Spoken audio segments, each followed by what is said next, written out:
Hello, my name is Terrell. And my name is Alexandria. We are up on this roof with Pastor Corey Brooks, trying to bring awareness to this community. And we've been just trying to figure out what we can do to play our part. So for each and every day in February, we're going to highlight a Black entrepreneur. Here we go.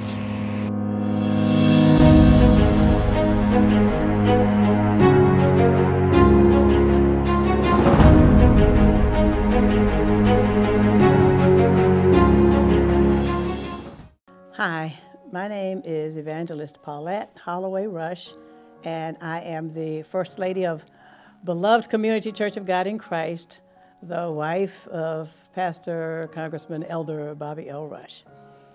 Why do you think the connection between an individual and God is important? Well, if you don't have any connection with God, then you don't have a clue who you are. You know, if you don't know him as your creator, then you're already, going downhill. But I guess because I was raised in an environment, I was raised in a very unworldly, I don't even know what to call it. It was a wild environment from the time that I was about 5. But my parents were smart enough to make sure that village wrapped around all of us as kids. And my dad had an aunt who was my great aunt, who prayed over us and made us read the Bible, and we had to go to Sunday school and all that stuff, so I got an early understanding of who God was. Now, did I walk in it? Of course not. Did everything possible not to walk in it, it seems, but the foundation was there.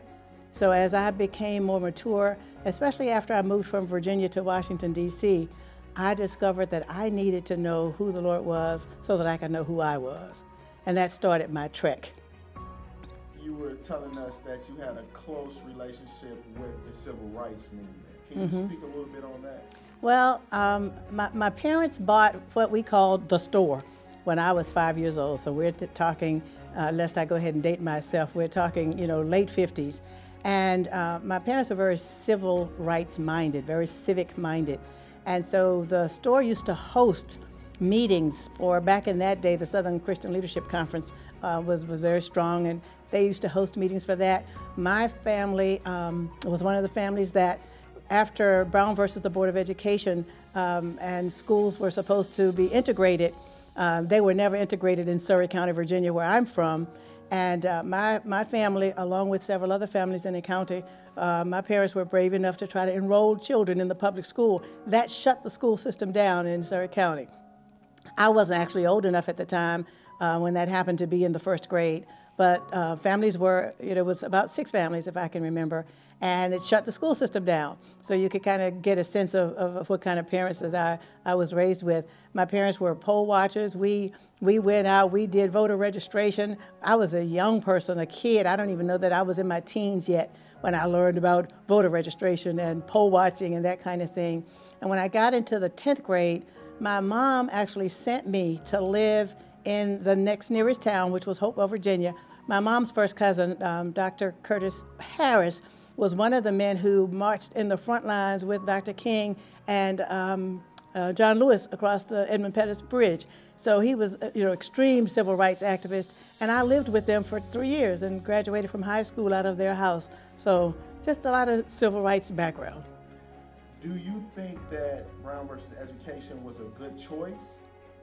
And if so, why? Well, when I was in school, we were in a segregated environment until I was in the 10th grade. We got the most extraordinary education of any black kids you would ever want to meet. I don't think Brown versus the Board of Education would have done a thing to help us improve our education. Our teachers were spectacular, and people from Surry County in my generation have gone on to do amazing things. We have more doctors and lawyers and professionals out of our segregated school in Surry County than you could ever imagine. I mean, my sister is the president of, Medgar Evers College in New York. We came through phenomenal education. As I moved into my high school years, those 3 years, I moved into an integrated school environment. We caught the blues. White folk did not want us in their schools, and they made that pretty clear. Some of the teachers were extremely racist. Kids called us all out of our name.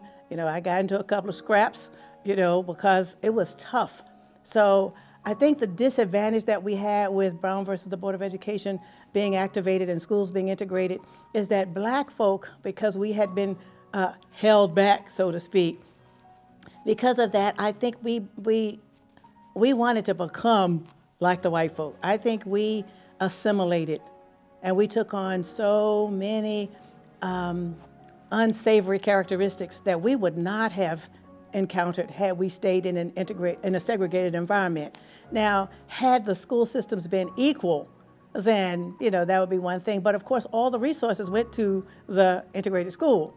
So from that perspective, you got you got more opportunities perhaps. But I think culturally for black folk, it might not have been the best thing for us.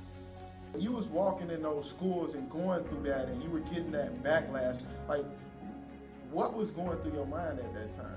Well, I think I may have had an advantage, and I should say we, I think about my family. I think I had an advantage because living in the environment where we lived in a public service place. We lived in a store. So we had all kinds of people coming and going as customers on a regular basis. So, we had the exposure that maybe some children didn't have when it came to mixed race, mixed culture. So that was to our advantage. And so one of the things I think our parents did for us is they taught us how to survive in any environment. So when I walked into that environment, I walked in there a tad bit arrogant. Like, I don't know who you think you are, but you're certainly not better than me, and you better get back. And what was their response to that? Other nationalities? Now, I had some very good white friends. I had some who respected that, maybe because they were scared of me because I, acted a little crazy. I'm not sure. But I had some really good white friends. But then I had those that used the N-word. And those got another kind of response from me. But I think because of the way my parents had raised us, and then because of my environment with living with Curtis Harris, I was never afraid. So I always took the position that you are not any better than me, and you better get out of my face. So I never had a feeling of inferiority or intimidation. For a kid that says, why do I need to learn about Black history? I'm living in today. What's that going to do for me? What would be your response? Oh my goodness, I would want to shake them and say, no, baby, you need to know everything that you can about your history. Unfortunately, us blacks in America, we do not have the same advantage that any other culture that has migrated to America has. We don't know enough about Africa to say, we can talk about our African history. The Asian American, the Latino American, they can go back to their history and they can, recite certain things. We don't have that advantage because that was taken from us. So if you don't know your Black American history especially, then you have done yourself a disservice. You don't know who you are.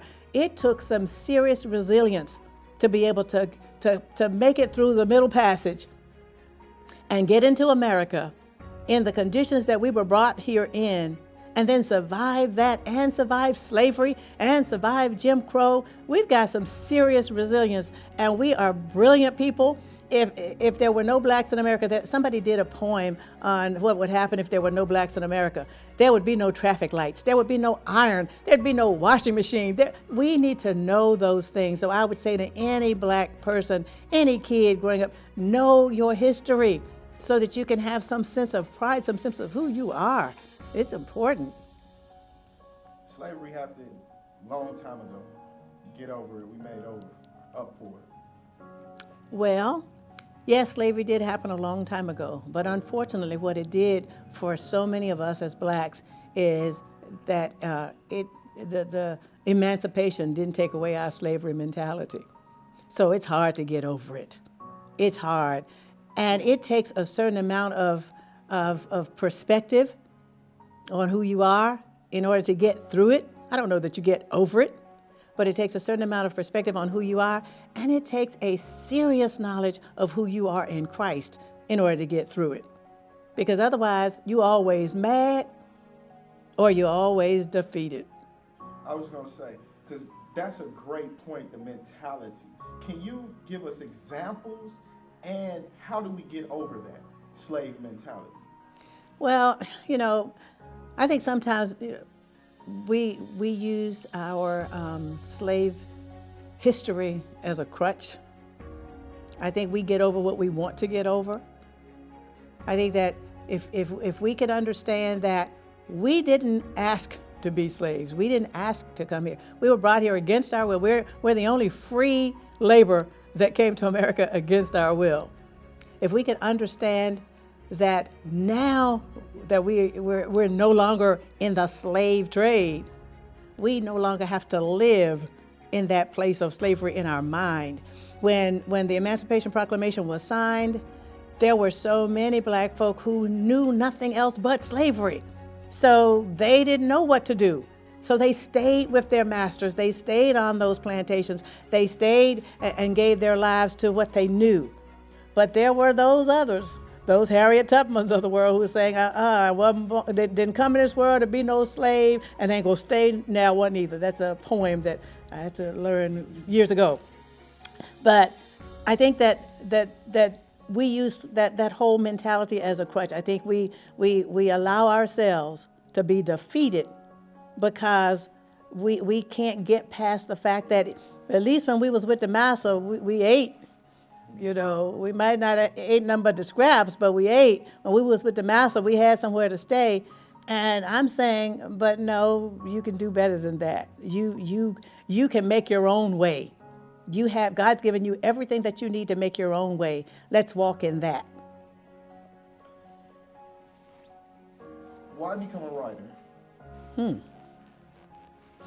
Well, I've always been a writer. When I was in the 4th grade, I wrote a play that actually got produced at my elementary school. I've just always been a writer. I love words.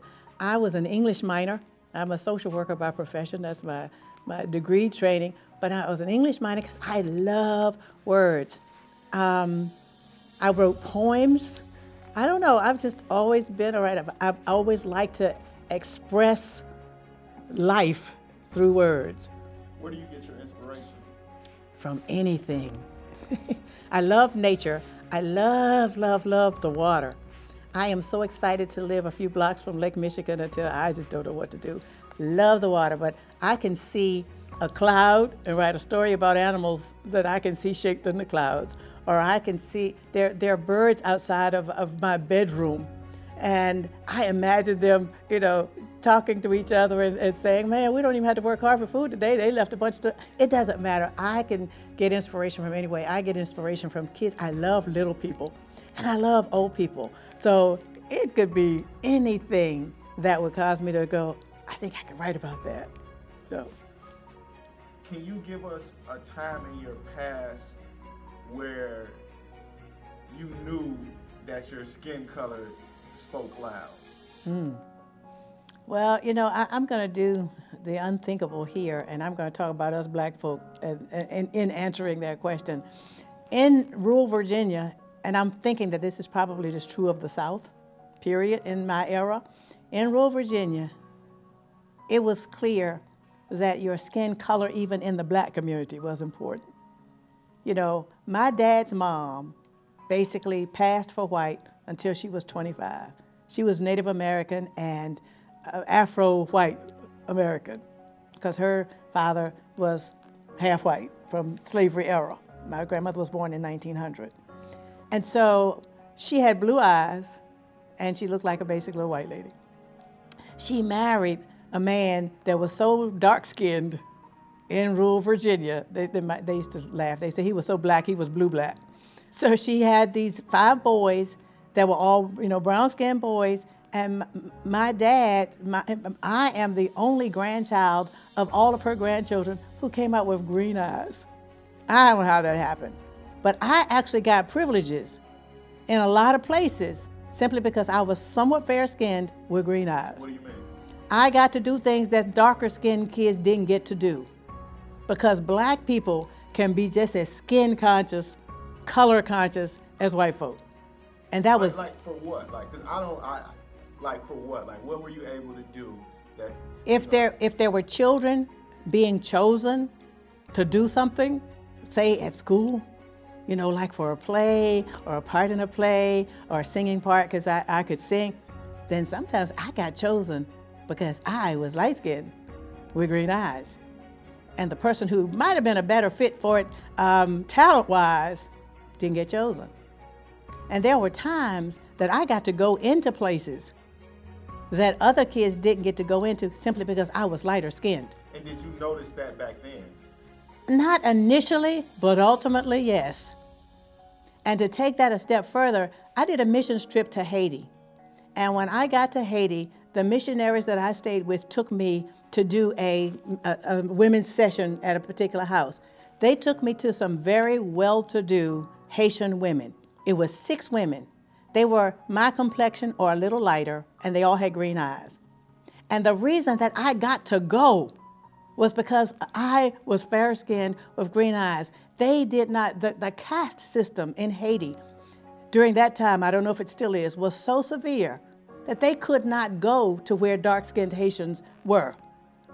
They didn't go to the same church with dark-skinned Haitians or anything. When was this period? This was 2000.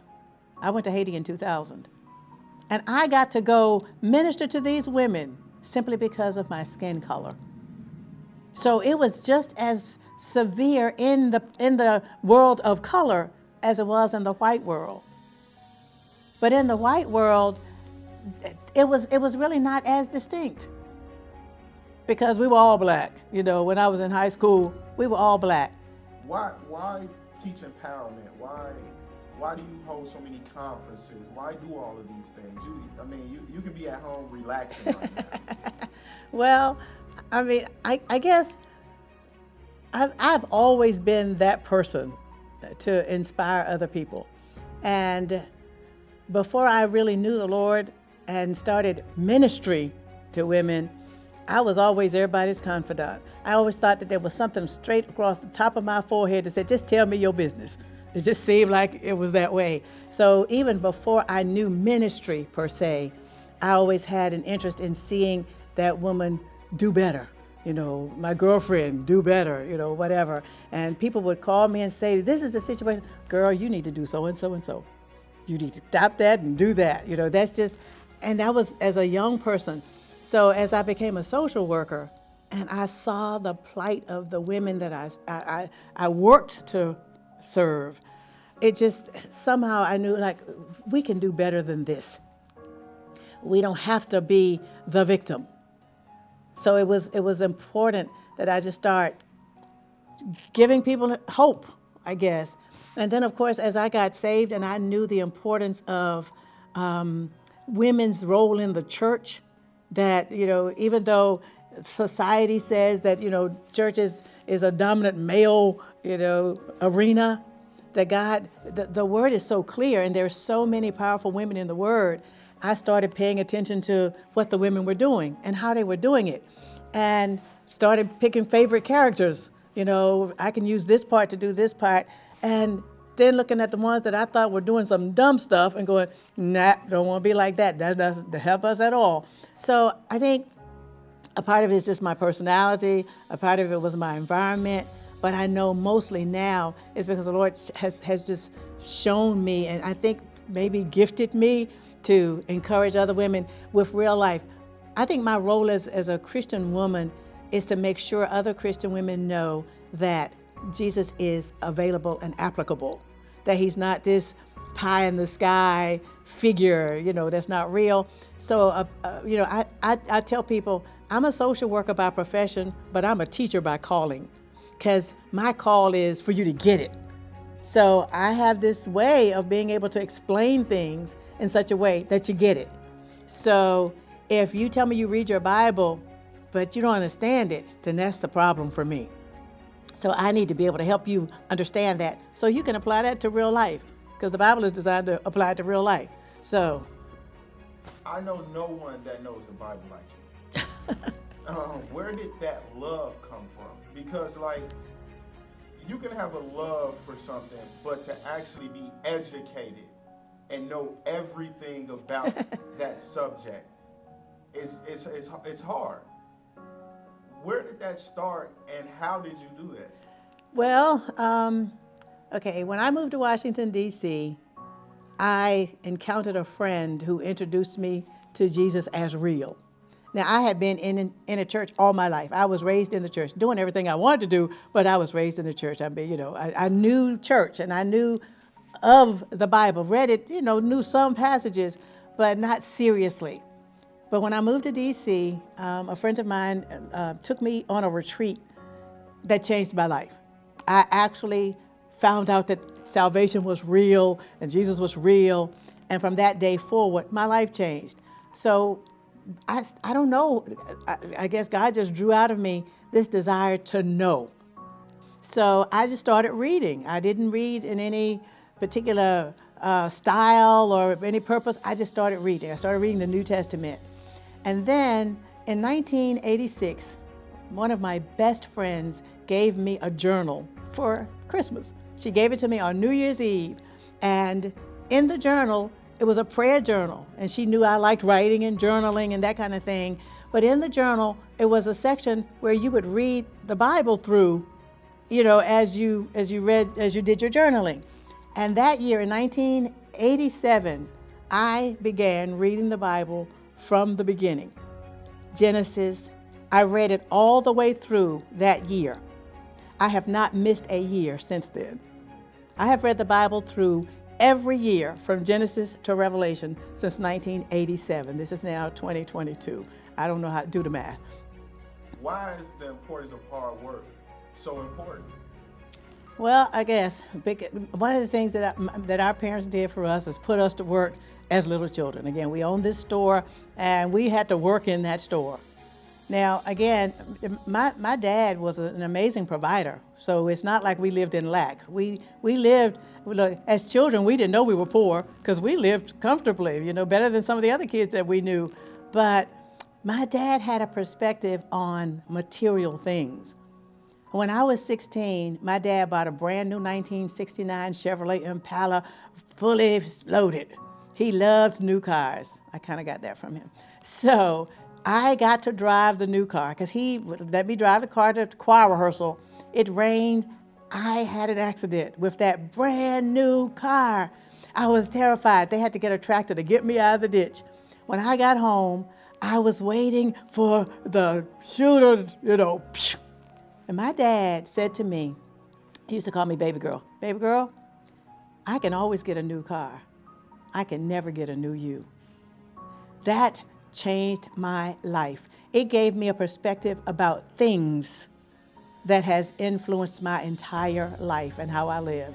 Things are great, but they have their place. So if I don't have it, I don't have it. I love nice things, but I don't have to have nice things to be content. And I'm sure that came from just that basic, simple comment that made me know things have their place. And unfortunately, I'm not sure kids, get that now because they may not know that they're more valuable than the things. They may not have gotten that. But my dad also had this thing about working to get what you want. When I told him, I want to go to New York for my birthday to turn 12, he said, if you guys can pay for the trip, you can go. I'm 11 years old, but my sister and I got it together. We made the money, and he let us go because, number one, he had to keep his word, but also he had given us this sense of if you want something, you work for it. Also, I was an amazing student. My sister was an amazing student. I was a good student because I got the concept early that if I want to have good grades, I have to work to get them. Now, school came easy for me because I really had an amazing memory, so I didn't work like a slave. I don't want to lie. I didn't work all that hard. My sister worked much harder. But I knew that I had to work toward whatever I wanted if I wanted to achieve that goal. So it was a principle that got poured into me, I think, as a child, that's just still today, is a part of how I live. Why is the South Side so important to you? I certainly believe that one of the challenges that we have in neighborhoods is that those of us who have done well or succeeded to some degree, we've moved out of the neighborhoods so the kids don't have any example. Back when I was growing up, the teacher and the pastor and the attorney, everybody lived in the same neighborhood. So we had something to aspire for or toward. But now, if all of us move out of the South Side, if all of us move out of the neighborhood, then the kids don't have anything to look to. Coming from where you grew up, us as in black people, we were together. There was a togetherness. Fast forward to today. It seems like we're more separated than ever. What are your views on that, and how do you think we can come back together? I'm thinking that we might have been more together then because we were a little more of a village. Number one, families took care of each other in a different kind of way. We probably have more unofficial adoptions in the black community, from 50 years ago than ever because we just took care of each other. We became, godmama to somebody's children who ended up staying with us, till they were grown. We were more of a village-minded people. But I think as we assimilated into the European American way of life, we became less trusting of each other. We were more selfish, more determined to succeed, to do better, and we didn't trust other people to not be a part of trying to take something that we were trying to get.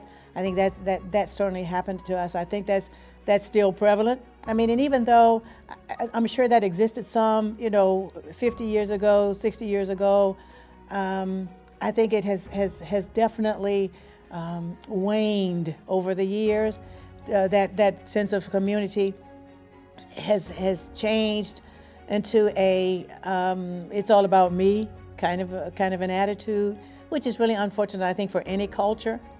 And as sad as it is, we also developed that kind of crab mentality. If I see you crawling up to the top of the bushel barrel, I'm gonna pull you back down because I don't want you to get out if I can't get out.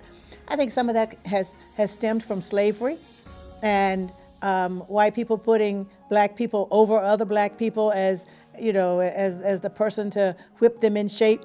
The slave master making black folk over black folk. I think that's a piece of that. When I was growing up, it had started where if you enunciated well, and because my mom was, they were just so particular about how we spoke. Again, because I'm a reader and I'm a writer, I loved words, so I like to pronounce them properly. So we couldn't say library. If we didn't say library, we were in trouble because the word has an R after that B.